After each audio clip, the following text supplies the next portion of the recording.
এটাকে বলে নবী মুহাম্মদুর রাসূলুল্লাহর প্রেম। কে কে আছেন আল্লাহ রাসূলকে ভালোবাসবেন?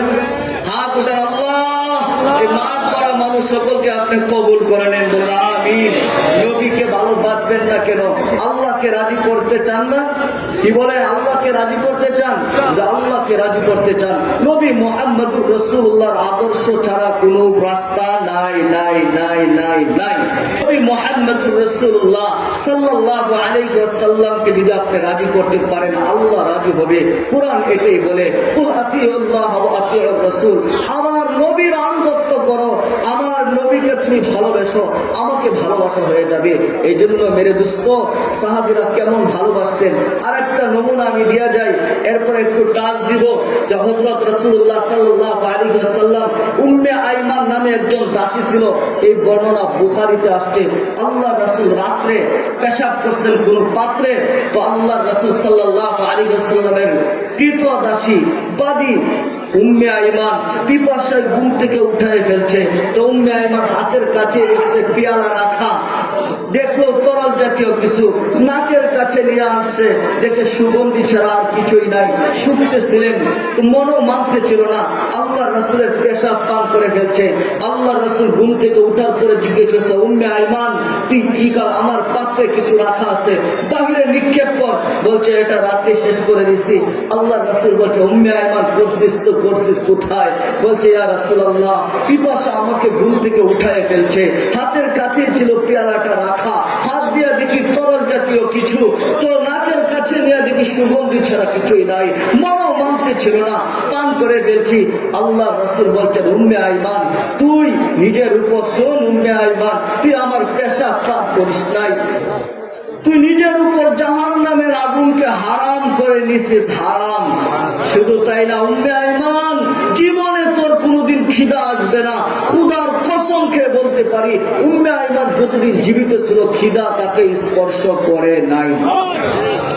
নারাসাতালের মানুষ, আমি আপনাদেরকে একটু স্মরণ করাইতে চাই, যে নবীর পেশাব ভুলে পান করলে জাহান্নামের আগুন হারাম হয়, ওই নবীর আদর্শ নিজের জীবনে বাস্তবায়ন করলে, ওই নবীর লাইফস্টাইল নিজের জীবনে বাস্তবায়ন করলে, ওই নবীর ক্যারিয়ার নিজের জীবনে বাস্তবায়ন করলে জাহান্নামের আগুন হারাম হবে না কেন? আপনারা আমাকে যুক্তি দিয়ে বুঝান, আমাকে যুক্তি দিয়া বুঝান। লজিকের দুনিয়া, মানুষ এখন যুক্তিতে বিশ্বাসী, আমিও লজিকে বিশ্বাসী। আপনারা আমাকে লজিক দেন, যেই নবীর পেশাব পান করলে যদি জাহান্নামের আগুন হারাম হয়, ওই নবীর মতো চুট কাটলে কেন জাহান্নামের আগুন হারাম হবে না? ওই নবীর মতো পোশাক পরলে কেন জাহান্নামের আগুন হারাম হবে না? ওই নবীর মতো চললে কেন জাহান্নামের আগুন হারাম হবে না? ওই নবীর মতো বসলে কেন জাহান্নামের আগুন হারাম হবে না? ওই নবীর আদর্শের মালা গলায় পড়লে কেন জাহান্নামের আগুন হারাম হবে না? আপনি যুক্তি দেন তো, আমাকে দেন, আমাকে যুক্তি দিয়া বুঝান। এই নারাসাতের মানুষ শুধু পেশাব না, যে নবীর পচা রক্ত পান করছে জাহান্নামের আগুন তার উপর হারাম হয়েছে। আল্লাহ রাসূল সিঙ্গা লাগাইছেন পচা রক্ত, তো সাহাবীর হাতে দিয়া বলছেন, সাহাবী যাও বাহিরে নিক্ষেপ করে চলে আসো। কিছু দূর যায় পচা রক্ত পান করে ফেলছে। আল্লাহ রাসূল জিজ্ঞেস করছেন, সাহাবী করছিস তো করছিস কি, কোথায় নিক্ষেপ করলে?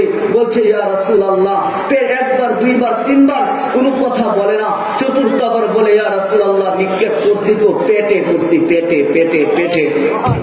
আল্লাহ রাসূল বলছে, সাহাবী কেন?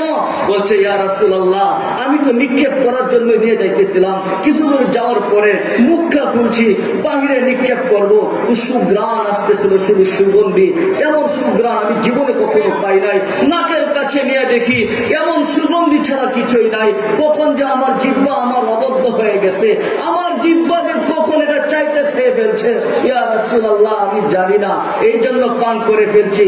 আল্লাহ রাসূল বলতেন, সাহাবী তুই তো আমার রক্ত পান করিস নাই, নিজের উপরে জাহান্নামের আগুন হারাম করে নিয়েছিস। যদি ওই নবীর পচা রক্ত পান করলে জাহান্নামের আগুন হারাম হয়, তাইলে বলেন ওই নবীর মতো চললে কেন হবে না? ওই নবীর জিন্দেগি নিজের জীবনে বাস্তবায়ন করলে কেন আপনার উপর জাহান্নামের আগুন হারাম হবে না? লজিক দেন তো, আপনি আমাকে লজিক দিয়া বুঝান। ও নারাসতের মানুষ, শুধু তাই না, আল্লাহ রাসূল সাল্লাল্লাহু আলাইহি ওয়াসাল্লামের স্পর্শ লাগছে তো দুনিয়ার আগুনও পুরাইতে পারে নাই। এই ঘটনা আমি আপনাদেরকে শোনাই।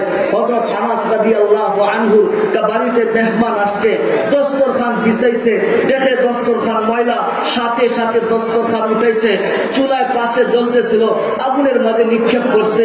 তো কিছুক্ষণ পর দস্তরখান ক্লিন করে স্বচ্ছ হয়ে বাইর হয়ে চলে আসছে। তো মেহমানরা বলতেছিল, আনাস এই জাদু শিখলি তো শিখলে কোথেকে গিয়া, এই মিউজিক আবার কবে থেকে শিখলি? বলছে এটা কোনো জাদু না, এটা কোনো মিউজিকও না। তাহলে বলছে কি এটা? বল।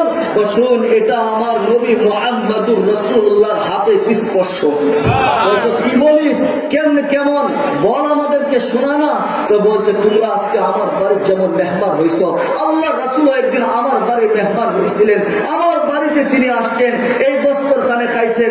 আমি গিয়া বলছি ইয়া রাসূলুল্লাহ, দস্তরখান তো বিছায়া খাইলেন, হাতটা একটু মুছে দেন না। তো আল্লাহ রাসূল হাত মুছছে। এরপর থেকে আমি পদ্ধতি চেঞ্জ করে নিয়েছি।